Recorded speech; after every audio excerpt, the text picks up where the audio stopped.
Jadi secara keseluruhan, mekanismenya adalah sebagai berikut. Saat patogen masuk, patogen ini memberikan apa yang dinamakan sebagai PAM tadi kan, patogen associated molecule.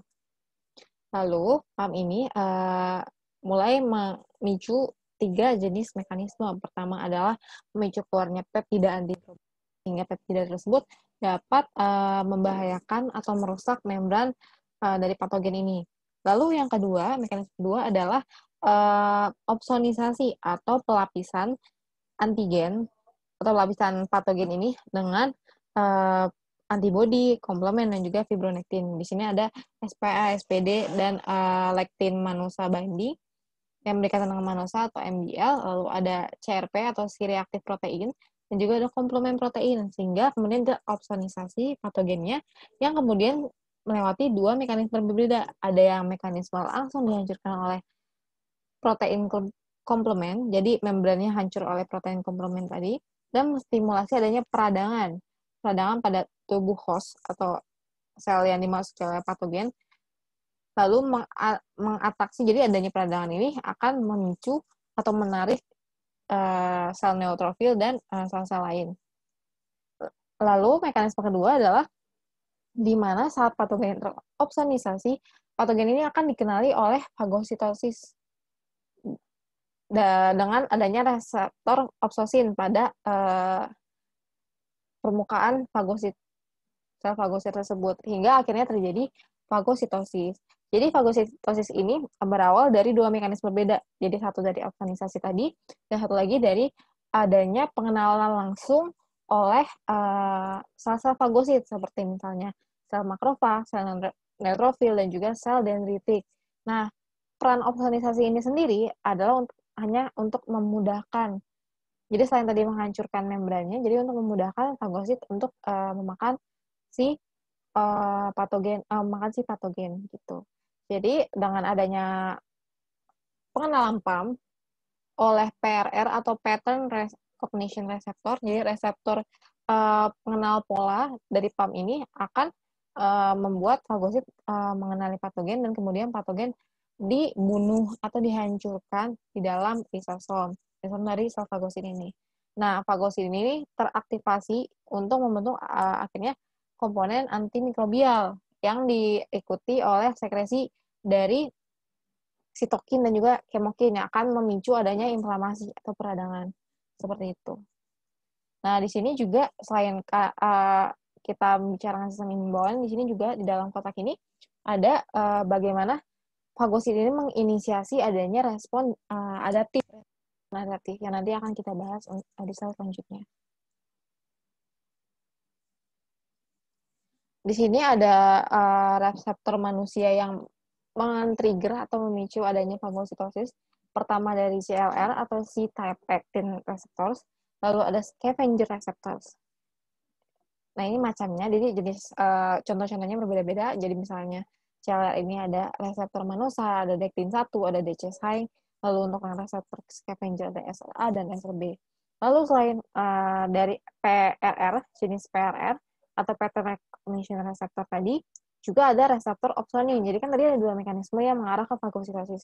Ada PRR dan juga ada opsonin. Jadi dari opsonin ini timbul 2 macam reseptor. Ada reseptor kolagen, reseptor komplement, dan juga reseptor imunoglobulin yang kemudian memicu adanya pensinyalan terhadap fagositosis, sehingga fagosit mulai memakan patogen. Nah, berikut adalah mekanisme secara spesifiknya. Jadi, pertama, bakteri masuk ke dalam,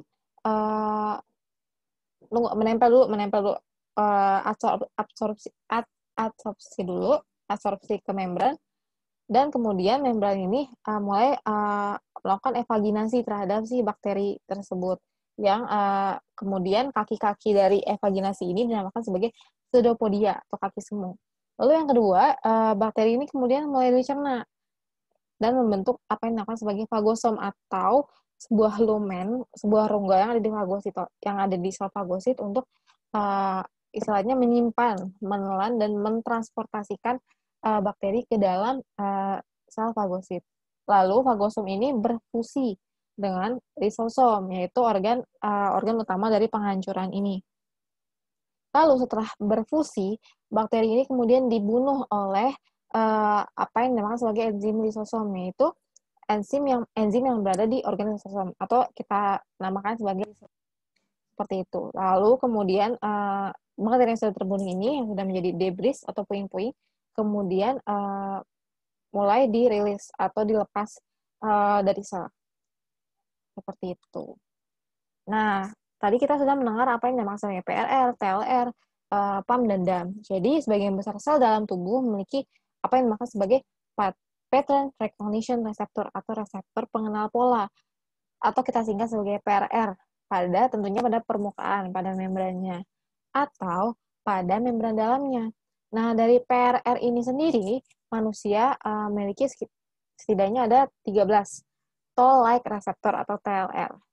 Jadi secara kolektif, komponen sel mati dan jaringan rusak yang dikenali oleh PRR ini akan mengarahkan ke pembersihan dari komponen-komponen tersebut yang dinamakan sebagai damage associated molecular pattern. Jadi dari PRR dikenali komponen-komponen selnya ini, kemudian akhirnya diarahkan, diberi pensinyalan kepada sel-sel lain sebagai DAM atau pola adanya bahaya atau damage associated molecular patterns. Lalu tadi sempat dikatakan TLR. Jadi TLR ini merupakan protein transmembran yang merupakan reseptor yang terkait dengan protein tol yang ditemukan pada buah jadi protein tol ini mengontrol kekebalan bawaan pada invertebrata serta diferensiasi anterior atau posterior. Jadi jika di vertebrata punya protein tol, maka di manusia ini memiliki apa yang maksudnya toll-like, jadi seperti tol tapi bukan protein tol, berbeda lagi seperti itu. Nah, tRNA ini mengikat dan diaktifkan oleh patogen associated molecular patterns atau PAM yang dikeluarkan oleh patogen itu sendiri dan juga DAM seperti itu. Nah, selanjutnya PRR ini atau reseptor pengenal pola ini menyensor inang yang akan disandi dalam genom lain yang kemudian mendeteksi molekul khas untuk patogen. PRR ini sendiri merupakan protein yang diekspresikan terutama oleh sel-sel dari sistem imun bawaan seperti yang tadi sel-sel fagosit seperti dendritik, makrofag, monosit, neutrofil, dan juga sel epitel. Lalu mengidentifikasi adanya PAM dan juga DAM seperti itu. Tadi DAM sudah dikatakan ada secara kolektif. DAM ini muncul ketika PRR secara kolektif mengenali dan kemudian mentransfer puing-puing sel ke dalam mekanisme pembersihan. Selanjutnya adalah PAM.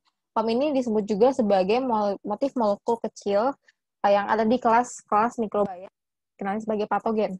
Mereka ini dikenali oleh tadi TLR, reseptor toll-like, dan reseptor pengenal pola lainnya, PRR, pada tumbuhan dan hewan. Lalu sejumlah besar jenis molekul yang berbeda dapat berfungsi sebagai PAM, seperti misalnya glikan dan juga glikokonjugat. Nah, salah satu contoh PAM ini di patogen ini adalah bakteria lipopolisacharida atau LPS. Jadi LPS ini merupakan sebuah endotoksin yang dimiliki oleh bakteri gram negatif. Lalu selanjutnya adalah komplemen. Komplemen ini adalah komponen kimiawi. Jadi tadi kita membahas fagosit itu adalah sistem komponen seluler. Jadi kalau misalnya fagosit itu seluler, kalau komplemen ini adalah sistem komponen kimiawinya. Jadi protein komplemen ini berada dalam serum darah dan merupakan prekursor dari enzim yang disebut sebagai zymogen. Nah, zymogen ini ditemukan pertama kali pada saluran pencernaan dan disebut juga sebagai pepsinogen, bersifat proteolitik. Jadi pepsinogen dapat teriris sendiri menjadi pepsin atau pecah sendiri menjadi pepsin, dan pecah itu distimulasi oleh adanya derajat keasaman pada lambung. Jadi dalam keadaan biasa tidak adanya patogen yang masuk, komplement ini tuh masih berupa bagian dari protein plasma. Jadi masih pembaur dengan protein plasma. Lalu kemudian ketika adanya invasi patogen, komplement ini akan menyerang dan merusak patogen. Jadi komplement ini terdiri dari 20 macam protein. Lalu ada respon peradangan atau inflamasi. Jadi, inflamasi ini merupakan suatu hasil atau suatu produk dari adanya serangan respon imun bawaan ataupun respon imun adaptif. Jadi, respon ini merupakan respon tubuh terhadap adanya cedera karena invasi mikroorganisme atau partikel asing. Jadi, reaksi ini menyebabkan adanya seperti sirine, adanya peringatan. Untuk kemudian elemen-elemen sistem imun yang ada di seluruh tubuh akan terpusat, akan dikerahkan ke arah situs infeksi. Jadi di sini ada dua macam tanda-tanda dari adanya inflamasi, yaitu pertama adalah rasa sakit, lalu ada panas, terutama di titik di mana terjadinya inflamasi tersebut, lalu ada kemerahan, seperti merah muda kayak misalnya gatal, seperti itu, lalu ada swelling atau pembengkakan, lalu ada loss of function, jadi maksudnya dia tidak merasakan adanya kontrol di bagian tersebut atau tidak adanya rasa di situ, seperti itu.